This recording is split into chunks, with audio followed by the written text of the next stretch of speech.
Henshin!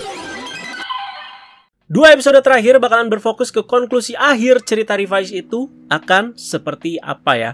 Dan akan lebih membahas ke masalah-masalah personal nih dari para protagonisnya ya. Karena mau berurusan sama siapa lagi gitu di luar itu ya.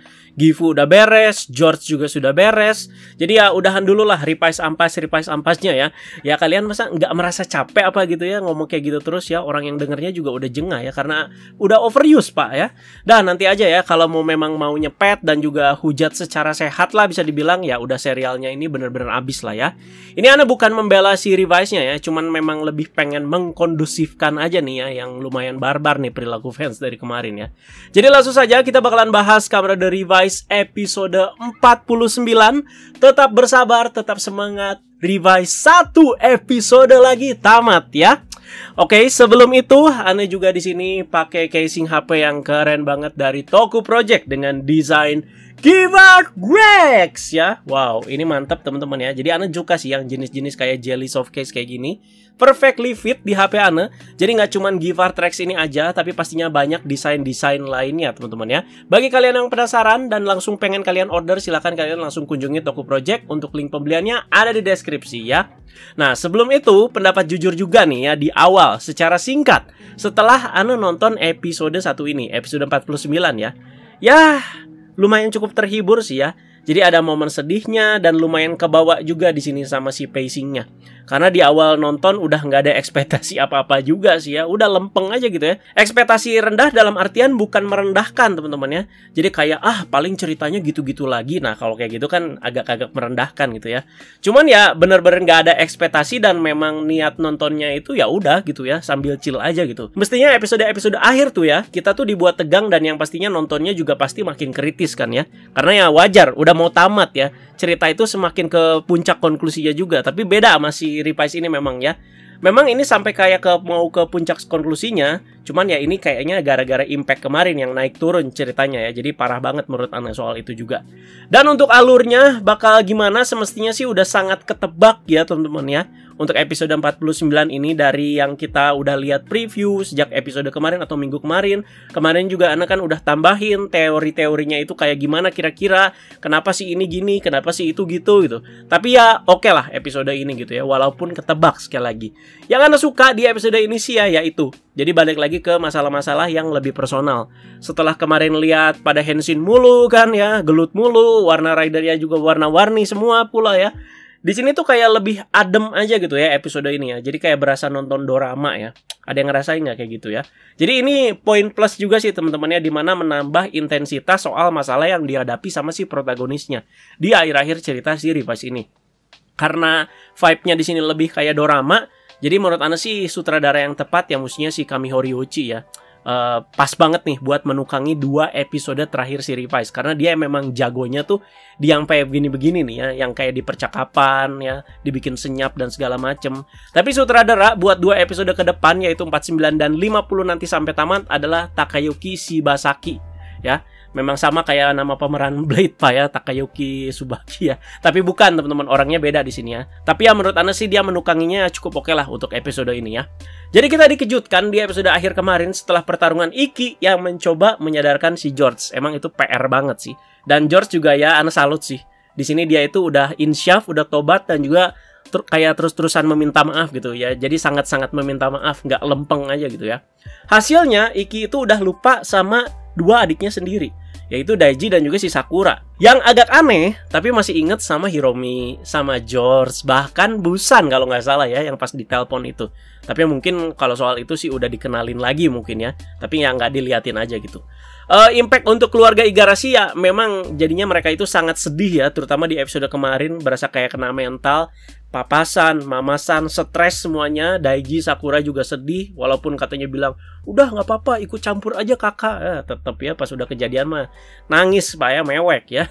Cuman terlihat di sini itu mereka itu sudah tegar, mulai membiasakan diri juga dan coba memaklumi lah. Sekaligus juga di sini mereka itu ngasih introduction lagi bisa dibilang ke si Ikin itu perlahan ya. Yang pas momen makan sukiyaki tuh ya. Lumayan lah dapet di situ ya. Si Ikinya ya di situ terlihat kayak nggak terbiasa gitu ya. Berasa kayak orang bego. Soalnya kayak makan sama orang-orang asing, tapi mereka itu orang-orang itu pada asik satu sama lain ya. Ya iyalah, mereka kan keluarga gitu ya. Jadi ya si Ikinya tuh berasa awkward gitu di sini ya. Dan ada yang dia juga maksain kan, "Yuk lah, kita makan daging sepuasnya," gitu ya. Padahal kan dia masih awkward, tapi dia tuh kayak memaksakan gitu, ingin mengenal lagi ya. Dimana juga diperlihatkan keluarga Igarashi yang harus menghadapi situasi lain gitu karena hal ini ya. Jadi nggak cuma di ini aja ya, nggak cuma internalnya aja gitu. Jadi pas ditanyain sama pelanggan, "Loh, kenapa nggak pasang foto keluarga lagi?" Ya si Rizky yang udah ayu syukur ditamengin kan sama mamanya. "Oh enggak kok, kita mau ganti suasana," katanya kayak gitu. Dan cara si Rizky ngelayanin pelanggan juga udah beda kan, terlihat di situ ya. Berasa kayak pegawai baru lagi. Nah, antara ini atau dia udah pada lupa sama wajah-wajah pelanggannya yang pemandian Shiawase, yang notabennya usaha-usaha kayak gitu kan orang-orang deket lah yang datang ya. Kayaknya lebih yang ke ini nih, yang kedua ya, pada lupa ini siapa gitu. Padahal akrab banget ke gua, si Iki gitu. Cuman dianya ya irasemase gitu. Walau mungkin mau berjuang dan sudah mendapatkan bantuan nih ya pelan-pelan dari keluarga, dalam hati si Iki ya merasa janggal aja di sini ya, merasa aneh lah. Jadi dia itu makin berusaha, tapi si Iki ini tuh tetap nggak bisa nginget apa-apa soal keluarga dia sama sekali.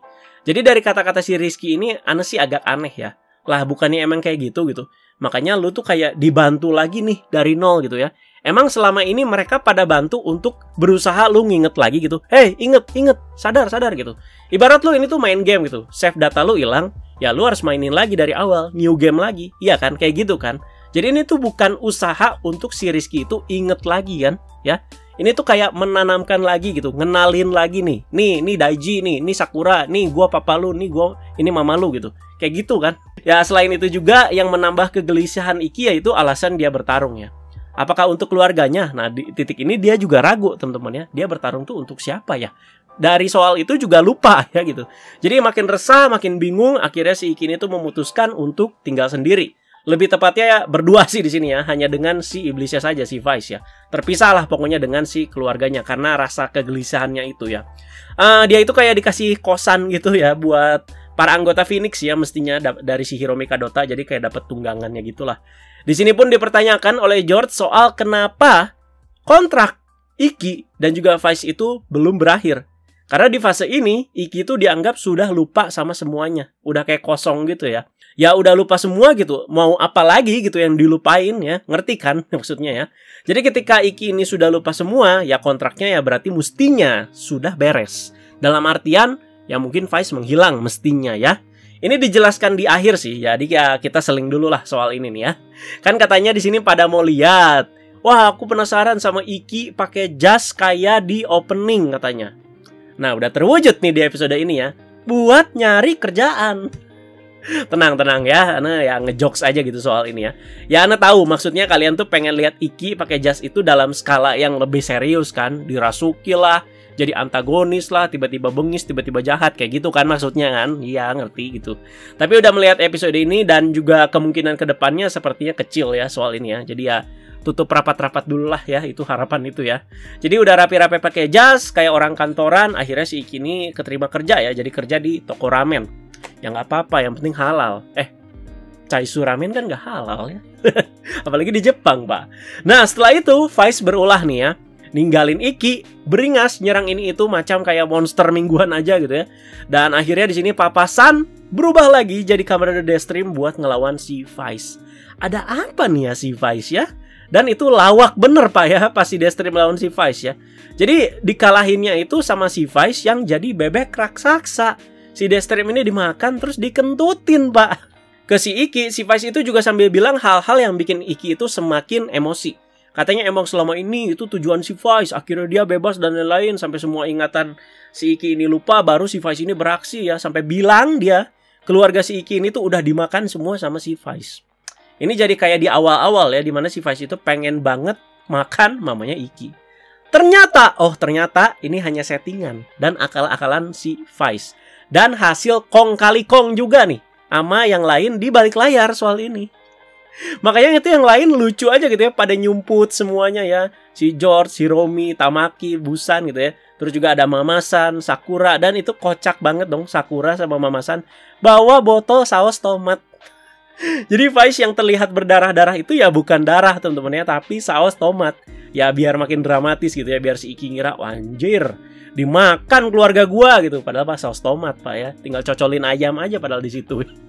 Terus juga Ane yakin papasan yang jadi Deathstream sengaja ngalah juga sih di sini ya, kelihatan ya. Masa sih Deathstream kalah sama Vice yang bahkan nggak berubah jadi Kamen Rider sama sekali. Kalahnya dikentutin pula ya. Aduh. Nah, pokoknya selain momen kocak, di sini ada momen sedihnya sih menurut Ane ya. Jadi si Vice ini tuh sepertinya mau berkorban dan berbesar hati luar biasa karena tujuan Vice itu mengembalikan ingatannya si Iki, memorinya si Iki. Jadi benar teori Ane kemarin itu soal pura-pura jahatnya itu loh ya. Ini ya konteksnya ya. Dan yang soal dipertanyakan sama George, kenapa kok kontraknya itu nggak selesai-selesai? Itu semua satu keluarga udah dilupain, kok nggak selesai-selesai kontraknya?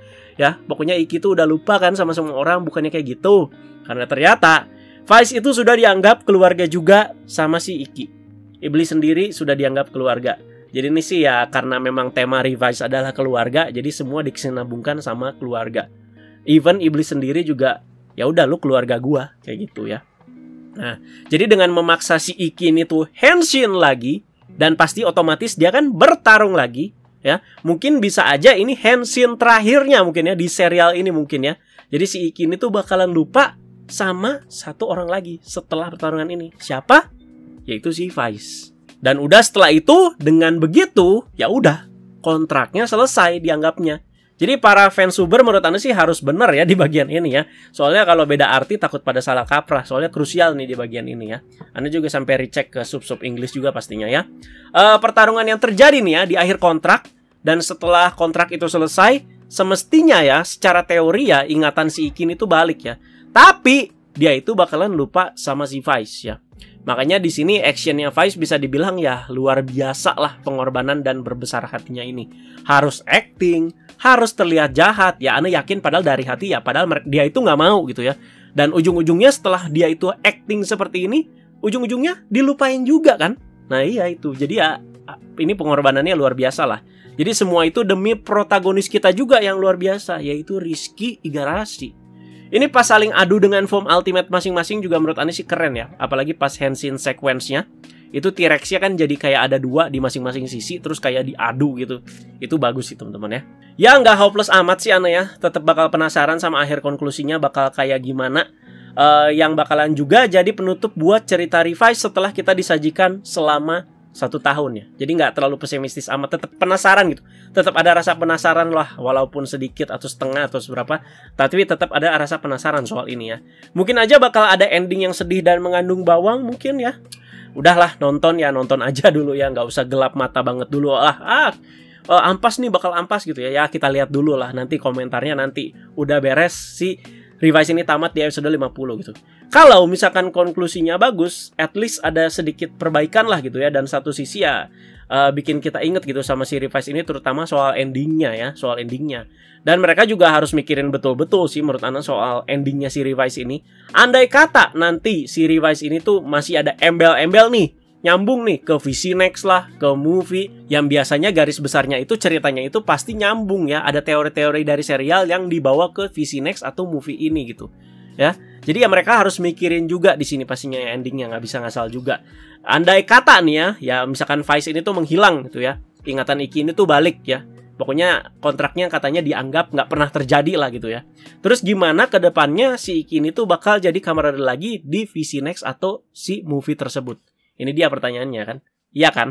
Atau ternyata pada akhirnya ya Vice bakal tetap ada dan tetap baik-baik saja. Gimana penerapannya ya kita tunggu aja gitu. Soalnya kalau lihat di preview ya, pas Anda lihat, loh itu kok si Iki sama si Vice udah tos lagi gitu ya. Iki ni Ikuze kok tiba-tiba pakai genom lain lagi, terlihat ada Megalodon dan lain-lain. Tiba-tiba yang lain juga ikutan, di belakang ada si Daiji, ada si Sakura juga. Emang mau lawan siapa lagi gitu sekarang kan ya? Bahkan muncul lagi tuh extra final form, sama yang kayak penerapannya di Rider-Rider Reiwa sebelumnya, Realizing Hopper, Wonder Almighty juga. Dimana kalau kita lihat di gambar dia itu pakai stemnya Givart Rex, tapi formnya jadi Rex Genom. Ya masih jadi pertanyaan lah soal ini ya. Jadi bersiap-siap teman-teman. Minggu depan adalah episode terakhir Kamen Rider Revice. Sebelum kita itu disajikan penayangan perdana dari Kamen Rider Geats ya. Nggak pakai istirahat, langsung minggu depannya ya. Jadi ya nggak usah minta cepet-cepet teman-teman. Nggak usah diingatkan lagi juga. Ana udah pasti tahu soal ini ya. Tahu soal tanggung jawab ini. Bang, Revice 50 bang. Bang, gimana pendapat episode terakhir Revice bang? Karena sudah pasti 100% Ana bahas ya. Jadi tetap pada standar dan juga profesionalitas Ana bakal tetap dibahas maksimal, tetap banyak poinnya juga. Maka dari itu Ana butuh pikiran dan mental yang cukup tenang lah biar semua itu lancar dituangkan ke si bahas-bahas tersebut. Jadi itu dia pembahasannya untuk episode kali ini. Jadi silahkan diberi komentar dan pendapat kalian seperti biasa. Mau mulai ngasih teori, prediksi atau spekulasi buat final episodenya mengaca sama apa yang terjadi udah di episode ini juga ya silahkan. Dan Ana juga mau terima kasih sekali lagi, nggak cuman yang katanya udah stop ngikutin Revice tapi tetap nonton bahas-bahas Ana. Tapi juga kepada yang katanya bilang di sini ulasan dan review atau bahas-bahas Agan Reza di sini tuh yang bikin seri Kamen Rider yang ngedrop ini tuh jadi tetap enak katanya buat ditonton ya karena poin-poinnya. Wah, itu pas Ana lihat dan baca ya Ana cukup tersentuh sih ya. Makanya Ana tuh juga jadi kayak punya responsibility loh di sini ya. Karena banyak dari kalian juga yang udah naruh kepercayaan macam kayak gini nih ya ke Ana. Jadi di saat Ana males bahasnya, udahlah, seadanya aja lah, ngasal aja lah, effortless aja lah ya. Jujur juga Ana pasti ada lah kemarin-kemarin yang ngerasa kayak gitu ya. Apalagi dituntut untuk harus tepat waktu. Setiap minggu di tengah ceritanya itu ya lagi naik turun. Namanya juga manusia kan, ya wajar lah, pasti adalah kejenihan gitu. Tapi ketika Ana merasa seperti itu ya gimana ya, Ana tuh selalu inget gitu sama serpihan-serpihan kata-kata kalian ya. Contohnya kayak di atas tadi gitu, yang bikin Ana juga tetap kerjain pakai hati pastinya. Ya gitulah kira-kira guys ya. Thanks banget pokoknya buat kepercayaan dan kesetiaannya. Jangan lupa pokoknya diskusi dan komentarnya seperti biasa. Like, share, subscribe. Wassalam, bye-bye.